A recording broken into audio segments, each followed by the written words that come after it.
Hey guys, Nam here, and today I'm gonna show you a few tips and tricks on how to be sub 1 on 4x4. So I average around 36 to 38 on 4x4, which makes me very much qualified to do this. And in competition, I tend to do, well, pretty decent. Sometimes I feel like above 40-second solves, and if I'm lucky enough, I'll get sub 40. My current PR single is 32.94, and my current PR average is 35.64. So the solve you see here is a 33.18 4x4 solve, which is PR2.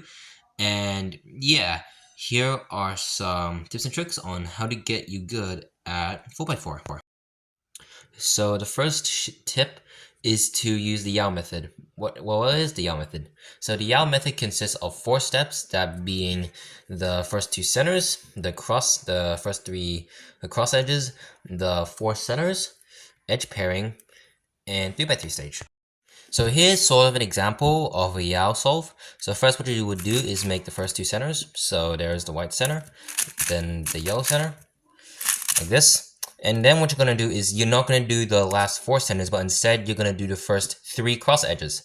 So yeah, here is our first cross edge. I'm going to put it to the bottom. Now this edge, like so. Now this edge will be pretty easy to do.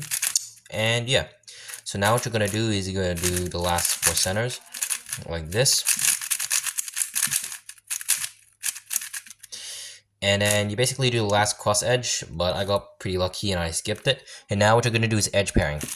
So it goes like this, where you actually pair up one edge. But this is a technique that you can use during your edge pairing. It's called 3-2-3 edge pairing. Basically, when you pair up one edge, you swap out with another edge to make even more edges. Example, when I pair up, I'll put this edge in and put this in. Then yeah, make another edge. Then what I do is get this edge, put it in, and then when I slice, I replace it with this edge to make even more edges. And now it's just gonna be 2x3 stage when you finish all of them, which I don't think I need to show you.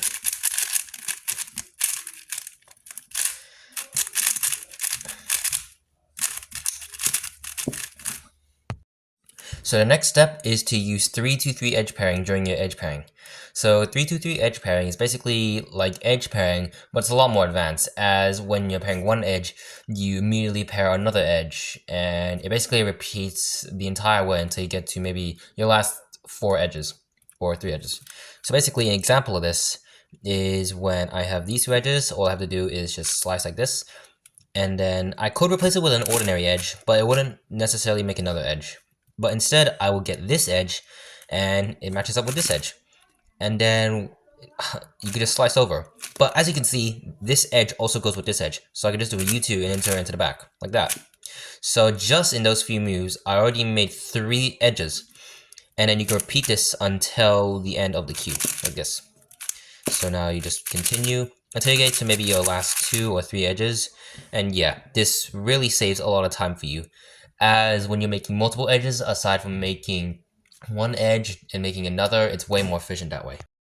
Okay, so this last tip is optional, but learn the OLL and PLL parity algorithms, as you can potentially get faster times with them aside from just doing PLL or OLL and then doing the parity algorithm.